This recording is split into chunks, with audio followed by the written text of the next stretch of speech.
আর বাড়ি ফেরা হল না কীর্ণাহার নাগদিহি পাড়ার বছর ২৬-এর যুবক গোষ্ঠ জোশের। সোমবার রাতে বোলপুরে তার পথ দুর্ঘটনায় মৃত্যু হয়েছে। মঙ্গলবার পরিবার ও স্থানীয় সূত্রে জানা গিয়েছে, গোষ্ঠ পেশায় ভটভটি চালক সোমবার বিকেলে বন্ধুদের সঙ্গে মোটর বাইকে বোলপুর যায়। সেখানে নিয়ন্ত্রণ হারিয়ে মোটর বাইক নিয়ে ডাম্পারের পেছনে ধাক্কা দেয় সে। গুরুতর আহত হন গোষ্ঠ। পরে পুলিশ ও স্থানীয়রা তড়িঘড়ি তাকে উদ্ধার করে বোলপুর মহকুমা হাসপাতালে নিয়ে গেলে চিকিৎসকেরা মৃত বলে ঘোষণা করে। আহত হয়েছেন তার সঙ্গে থাকা যুবক দর্পণ মিত্র। বর্তমানে তার চিকিৎসা চলছে বোলপুর মহকুমা হাসপাতালে। দর্পণেরও বাড়ি কীর্ণাহার থানারই যুবটিয়া গ্রামে বলে জানা গেছে। মৃত যুবকের মা মিনু যশ ছেলের মৃত্যুতে কান্নায় ভেঙে পড়েছেন। তিনি জানান, মঙ্গলবার সকালে খবর পেয়েছেন তারা। গোষ্ঠ যশের বাড়িতে মা ছাড়াও রয়েছেন স্ত্রী ও ৪ বছরের শিশু কন্যা। পাড়াতেই শ্বশুর বাড়ি তার। স্বাভাবিকভাবেই কীর্ণাহার হাইস্কুল সংলগ্ন পাড়াটিতে রীতিমতো শোকের ছায়া। কীর্ণাহার থেকে শুভদীপ গুইয়ের report, crime press Bengal news.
সন্ধ্যেবেলাতে বেরিয়ে গেছে। কার সঙ্গে, কাদের সঙ্গে? ওই যে গলদের ছেলেটা, ওর ছেলের নাম হচ্ছে বিচ্ছু।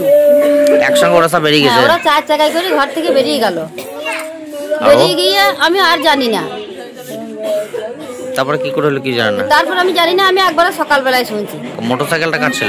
মোটরসাইকেলটা 4 চাকাটা ছিল ওই কখনো ছেলে। মোটরসাইকেলটা কাটছিল? মোটরসাইকেলটা ওর নাম হচ্ছে দর্পণ। কোথায় বাড়ি তার? আলিগ্রাম বাড়ি নাকি? দর্পণের বাড়ি কোথায়? আলিগ্রাম যুবটিয়া। কখন শুনলেন? আমি সকালে শুনলাম। আজকে সকালে? হ্যাঁ। রাতে কেউ জানে না? এখানে পাড়ার কেউ জানতো না? পাড়ার জানে নাকি জানি না, আমি জানি না। হ্যাঁ, ও শ্বশুর বাড়ি থেকে সকালে ফোন এসেছে, ওইখান থেকে শুনলাম। আপনার একটাই ছেলে? একটা ছেলে। হ্যাঁ, একটা ছেলে একটা মেয়ে। আপনার নাম কি? আমার নাম মিনু যশ।